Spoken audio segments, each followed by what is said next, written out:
Баршаңызға сәлем, сіздермен пайдалы кеңестер арнасы. Бизнес жайлы фильмдердің ең үздік бестігін ұсынамыз. Ең алдымен арнама тіркеле кетіңіз. Бизнес жайлы фильмдердің үздік бестігі сізге де пайдалы болар. Бизнес жайлы фильмдердің санында есеп жоқ. Дегенмен де назарларыңызға ең үздіктерін ұсынамыз. Қолымыз босай қалған сәтте немесе бір шабыт іздеген кездерде кино көргіміз келетіні анық. Отбасымызбен отырғанда, яғни достарымызбен немесе сүйіктімізбен отырған кезде қандай кино көремін десеңіз, осы 5 үздік киноны көруге кеңес береміз. Бизнес жайлы фильмдердің ең айтулыларын көріп, шабыт пен мотивация алады деген үмітпен үздік топтамалармен таныстыруды бастайық. Бірінші, Уолл-стрит қасқыры, яғни режиссері Мартин Скорсезе. 2013 жылы жарыққа шыққан бұл фильм көрермендер жүрегінен кең орын ала білген туындылардың бірі. Джорджтан Вильфорд есімді банк қызметкері жұмысынан айырылып, жұбайының ұсынысымен Иорданияға келеді.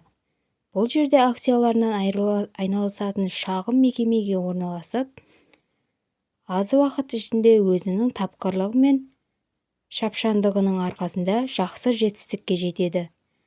Бірде ол көрші тұратын Дони есімді саудагер жігітпен танысады. Екеуі ортақ бір кәсіпті бастауды көздеп, өздерінің достарын жұмыс істеуге шақырады. Алайда Джорджтан Вильфордтың ең осал тұсы болды. Ол қыдыруды қатты жақсы көреді.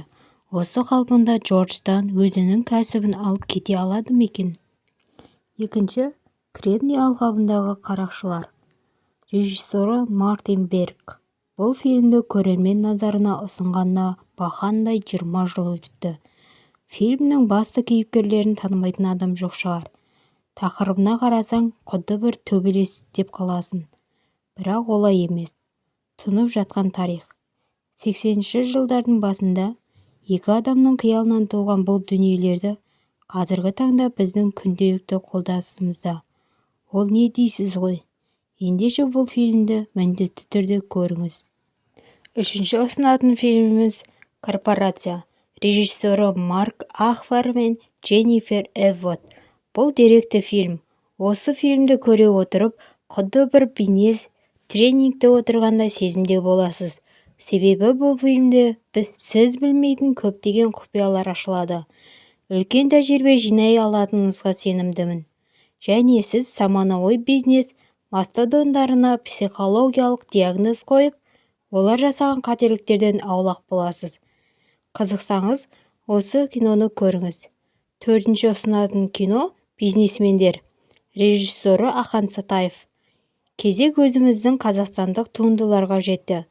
Ақан Сатаевтың «Бизнесмендер» атты фильмі 90-шы жылдарда суреттейді. Басты кейіпкерлер Дамир мен Асқар, Ануар есімді қарапайым отбасынан шыққан 3 студенттің бизнес жолында кешкен қиындықтары және қызықтарын бірге тамашалайық. Олар өздері қалаған шыңға шыға алды ма екен? Бесінші кино ол «Қазақша бизнес». Режиссері Жеңісхан Момышев. Қазақстандық бизнес туралы фильмдерге шолу жасай отырып, мына фильмді елеусіз қалдырсам ұят емес пе? Көпшілігімізге «Бизнес по-казахски» есімімен таныс бұл фильмнің көрермендерге жақсы көңіл күйден бөлек үлкен ой солары анық. Жомарт есімді ірі кәсіпкер қонақ үйін аман алып қалу үшін қандай амал ойлап табады екен? Жомарттың кәсібін аман алып қалуға кімдер көмектеседі? Фильм көріп, жақсы көңіл күйде отырыңыздар. Бүгін менің берген ақпаратым сіздің пайдаңызға жарады деген үміттемін. Рахмет.